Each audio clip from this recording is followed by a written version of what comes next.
As the U.S. approaches a tragic milestone, 100,000 dead, President Trump tonight is defending his handling of the pandemic, casting it as a success that the number of lives lost is not in the millions. It comes as the president spent his Memorial Day weekend attending remembrances while honoring the virus's victims. As one nation, we mourn alongside every single family that has lost loved ones. But aside from that, the president's largely been focused elsewhere, playing 2 rounds of golf and firing off dozens of divisive tweets, amplifying posts that insult prominent Democratic women, accusing House Speaker Nancy Pelosi of having a drinking problem, and mocking former Georgia legislator Stacey Abrams about her appearance. President Trump on Memorial Day also attacking Democratic congressman and military veteran Connor Lamb as a, quote, American fraud. And just 3 months before the Republican National Convention is set to take place in Charlotte, President Trump's threatening to move it elsewhere if North Carolina's Democratic governor is unable to guarantee that by August we will be allowed full attendance. That would mean more than 20,000 supporters shoulder to shoulder in this arena.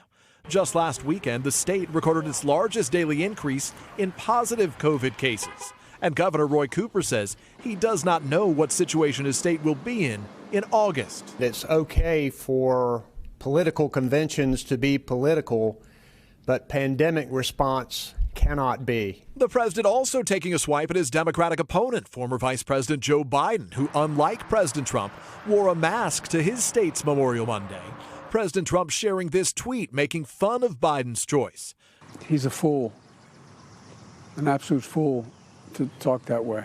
And most stunningly from President Trump's latest tweets, falsely suggesting former Republican congressman and Morning Joe anchor Joe Scarborough may have been personally involved in the 2001 death of one of his staffers and should be investigated. Authorities determined years ago that Lori Klafsudis died after losing consciousness from an abnormal heart rhythm that caused her to collapse and hit her head. Her death a tragic accident, but that has not stopped the president from questioning whether Scarborough got away with murder. Her widower in a letter appealing directly to Twitter's CEO. I'm asking you to intervene in this instance because the President of the United States is taking something that does not belong to him, the memory of my dead wife, and perverted it for perceived political gain, adding, my wife deserves better, and condemning the president for repeating the debunked falsehood that Klafsudis was murdered by her boss. Scarborough's wife and co-anchor Mika Brzezinski reading from the letter this morning on MSNBC. These conspiracy theorists, including most recently the President of the United States, continue to spread their bile and misinformation on your platform. The president tonight saying he's read that letter, but ignores the widower's words. Yeah, I have, but I'm sure that ultimately they want to get to the bottom of it.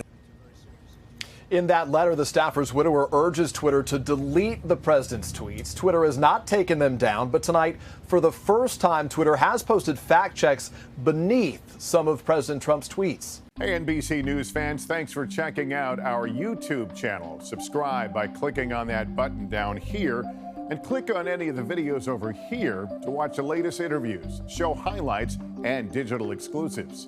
Thanks for watching.